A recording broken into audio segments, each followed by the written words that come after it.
გამარჯობა მეგობრებო, დღეს განვიხილავთ ორბიტალურ პოლირების აპარატს IATOS ბრენდის მოდელი 82200. სტანდარტულად ყუთში გვხვდება ინსტრუქცია და დოკუმენტები, რომელიც მოყვება თვითონ ამ აპარატს. სანამ გამოვიყენებთ, სჯობს წავიკითხოთ ინსტრუქცია.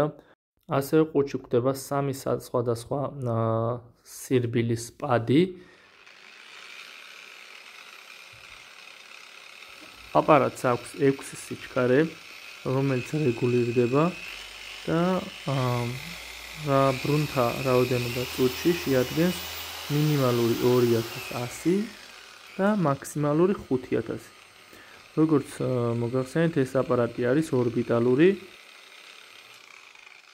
როგორც სხვა პოლირების აპარატებს, მასაც ემაგრება ეგრეთ წოდებული ფხრიწებით ეს პადები, რომლებიც უნდა შეირჩეს პოლირების პასტების მიხედვით, რომელსაც ვიყენებთ, იმის მიხედვით უნდა შევარჩიოთ მას უფრო წარმოებელი, სადაც შევიძენთ პოლირების პასტას, ისინი უფრო დეტალურად მოგვაწვდიან ინფორმაციას, თუ რომელი პასტისთვის რომელი პადია მიზან შეწონილი გამოსაყენებლად. ჩემს შემთხვევაში აპარატი შევიძინე IATO ჯორჯიაში გუდაუთის 5B მისამართი დიდუბესთან არის, სადაც ამჟამინდელი ფასი იყო 330 ლარი და 1 წლიანი გარანტია. ხოლო პოლირების პასტები, დამატებით ერთი ქეჩა და საზუმფარებელი ეგრეთ წოდებული შკურტები შევიძინე კოხ ჯორჯიაში.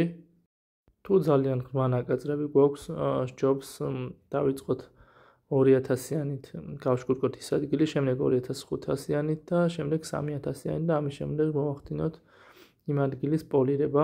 ეს ჩემი რჩევები არის მოყვარულის დონის, რადგან მე არ ვარ პროფესიონალი, უბრალოდ სახლის პირობებში ვცდილობ დავაპოლირო ჩემივე კუთვნილი მანქანა. ეს კონკრეტული ქეჩა მირჩიეს კოხ ჯორჯიაში, რადგან მას აქვს დიდი ჭრა და შეუძლია ეს უნდა გამოვიყენოთ პირველ პირზე H9 პასტის შემთხვევაში და პირველ პირზე საკმაოდ ღრმა ნაკაწრებსაც ამოიყვანს დაზუმფარების გარეშე. სწორედ ამ პოლირების პასტას ხედავთ ახლა ეკრანზე. ეს არის პირველი პირის, ხოლო შემდეგი, რომელზეც უნდა გამოვიყვანოთ ეს კონკრეტული ქეჩა, რომელიც ღირდა 65 ლარი, ქეჩა პლუს H9 ღირდა 55 ლარი და ეს P3 პოლირების პასტა, რომელიც გამოიყენება ბოლო ეტაპისთვის. ჩვენ სულ ორი ეტაპის პოლირებას მოვახდენთ, ჯერ პირველ ეტაპზე H9-ს გამოვიყენებთ, შემდეგ P3-ს. აქვე დავამატებ თუ რატომ შევიძინე ორბიტალური აპარატი და არა როტარული, იმიტომ რომ ორბიტალური არის უფრო უსაფრთხო გამოყენებისთვის გამოუცდელ ადამიანებზე და ასევე დამამთავრებელ ფაზაში აქვს უკეთესი შედეგი. შესაბამისად, როდესაც ადამიანი სწავლობს და იყენებს პირველად, უმჯობესია გამოვიყენოთ ორბიტალური აპარატი.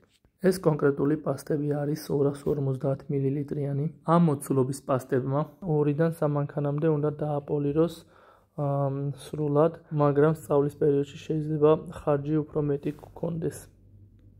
ასევე ქეჩის რესურსიც არის სადღაც 4-დან 6 მანქანამდე.